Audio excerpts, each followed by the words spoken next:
आपका आज बहुत बहुत स्वागत है। मैं विवेक बिंद्रा, मोटिवेशन स्पीकर और बिजनेस कोच। रितेश अग्रवाल का ओयो 25 साल के जेंटलमैन, 93 में जन्म लिया, उड़ीसा के कटक में। कहते हैं केमती अच्छंती है, कम ऑन, भालो अच्छंती। ये उड़िया लड़का 13 साल की उम्र में दुनिया भर में घूमना शुरू कर दिया इसने। पढ़ाई में बहुत मन नहीं लगता था बचपन में। एंटरप्रेन्योरशिप वर्ड सुना, एंटरप्रेन्योर बनूंगा। क्या बनूंगा मीनिंग नहीं मालूम था, लेकिन बच्चे क्लास में इंप्रेस हो गए, अरे एंटरप्रेन्योर बनेगा ये, हाँ। और तब से ये पीछे पड़ गए शब्द के। ट्रैवल करते करते, ट्रैवल में इनका इंटरेस्ट था, होटल में नहीं था, लेकिन इंसिडेंटली एक्सीडेंटली इस बिजनेस में घुस गए, क्योंकि शुरू के दौरान ये देखते थे कि जो सस्ते होटल थे उनके वॉशरूम गंदे, वॉश बेसिन और भी गंदे, गद्दे चादर उससे भी ज्यादा गंदी, customer experience check in checkout पे बहुत ही गंदा। ये सोचे कि क्यों नहीं एक बड़ी प्रॉब्लम को सॉल्व करते हैं। इंडिया में जितना बड़ा बिजनेस है, लगभग उसका 50% बिजनेस ये चाइना में भी बिल्ड कर चुके हैं। मिशन बनाया, create great living spaces for a common man. Great living space और कॉमन मैन दोनों अलग अलग चीजें हैं,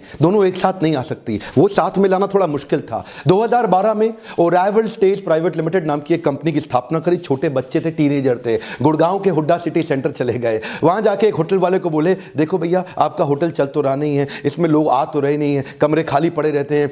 ऐसा करते हैं, मैं आपको कमरे किराए पे चढ़वाता हूं, उसमें कुछ कमीशन मुझे दे देना।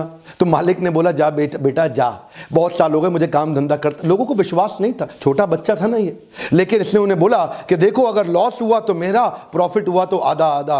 होटल की एक्सपीरियंस, बाथरूम, बेड, चादर, टॉयलेटरी, लेमिनिटी, साफ सफाई, उसको अच्छा किया। वहां से मेहनत चालू करी, लेकिन बड़ा महंगा पड़ रहा था, उनको तकलीफें पड़ रही थी। वहां से इन्होंने सोचा कि मॉडल को स्केल अप करना है तो टेक्नोलॉजी चाहिए, और वहां से इसके बाद उन्होंने ओयो की स्थापना करी। ओयो का मतलब ऑन योर ओन। पहली सक्सेस स्ट्रैटेजी क्या है? Asset light strategy. क्या मीनिंग हुआ इसका?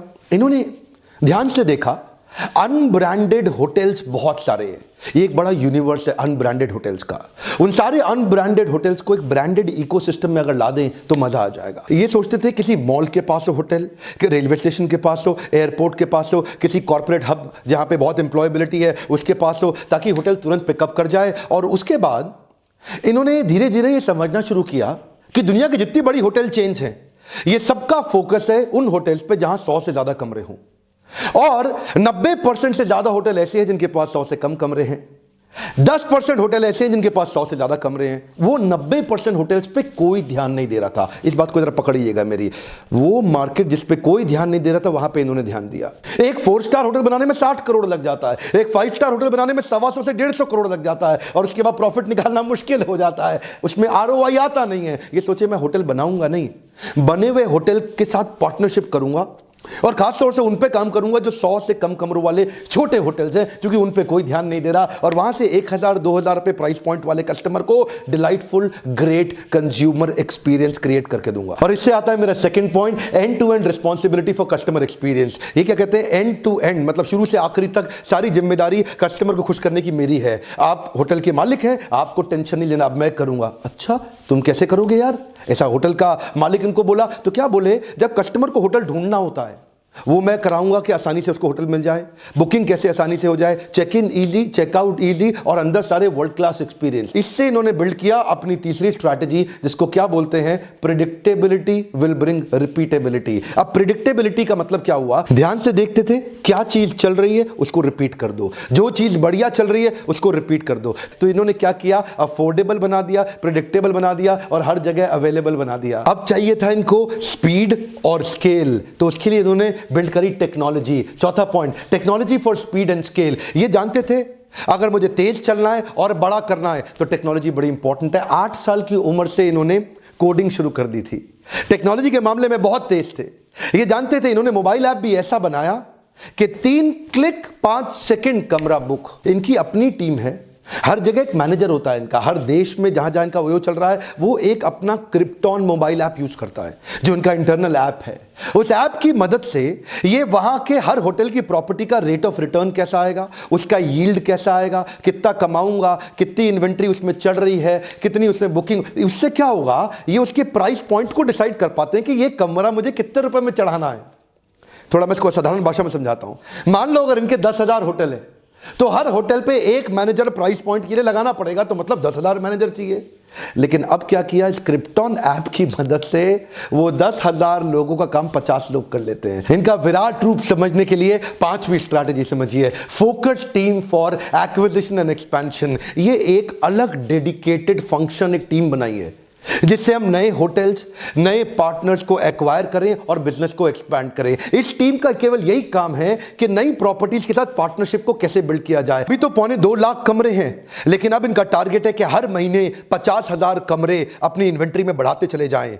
और ये कहते हैं 2023 तक इस रेट से हमारे पास 25 लाख कमरे हो जाएंगे, जो दुनिया की सबसे बड़ी होटल चेन से 2 गुना ज्यादा बड़ा होगा। आप सोच रहे होंगे ओयो तो तेज एक्सपैंड कैसे किया, ये छोटा सा बच्चा 24-25 साल का, ये किया कैसे इसने? देखिए ये टेक्नोलॉजी का कमाल है। एक्सपेंशन की जो अलग टीम बनाई है उसमें उन्होंने क्या किया कि दूसरा आदमी जब होटल के साथ पार्टनरशिप करता है 8 महीने लगाता है, ये 8 दिन में कर लेते हैं। कैसे करते हैं? मोबाइल ऐप से ही सब चीजें भेजते हैं, उनको ऐप डाउनलोड करा देते हैं, उनके साथ मोबाइल पे ही कॉन्ट्रैक्ट साइन करा के वापस मंगा लेते हैं। उसके बाद 15 दिन में प्रॉपर्टी को एकदम अपग्रेड कर देंगे, जो मैं पहले बता चुका हूं आपको, प्रॉपर्टी को सुंदर बना देंगे और चालू इस तरह से नई प्रॉपर्टी रोज एक के बाद एक के बाद एक। अब इतना तेज एक्सपैंड कर रहे हैं ना, जब एक्सपेंशन तेज है तो गलतियां भी तेज हो सकती हैं। उसके लिए उन्होंने बनाई 6ठी strategy, feedback to feed forward. इसका मतलब क्या हुआ? They say that we have a feedback driven strategy factory. जो भी कुछ करेंगे, जो भी कुछ नया लेकर के आएंगे, वो कस्टमर से लेकर के आएंगे। अब ये सारी टेक्नोलॉजी को चलाने के लिए ह्यूमन एलिमेंट मिस नहीं होना चाहिए,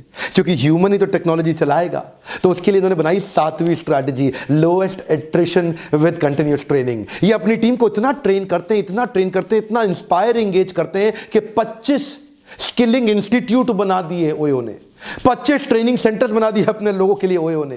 कंटिन्यूस इतनी ट्रेनिंग देते हैं कि इनके जो 11 सीएक्सओ मतलब जो टॉप मैनेजमेंट के लोग हैं, वो जब से ज्वाइन किए उन 11 में से एक भी आदमी इनको छोड़ के नहीं गया कभी भी। आदमी हायर करने से पहले 5 चीजें देखते हैं, उसका स्किल कैसा है यानी कि कार्य कुशलता, उसका विल कैसा है यानी कि कार्य करने की इच्छा, उसमें हार्डवर्क करेगा कि नहीं करेगा, ये तीसरी बात, और चौथी चीज चेक करते हैं कि क्या वो मैनेज कर सकता है चीजों को, ऑपरेशंस, डेटा, नंबर, और 5वीं चीज क्या वो लीडर यानी कि मैनेजर भी और लीडर भी। लीडर मतलब इंस्पायर भी कर सकता है, तो मैनेज भी करे, इंस्पायर भी करे। इस तरह से बढ़िया टीम डेवलप करी।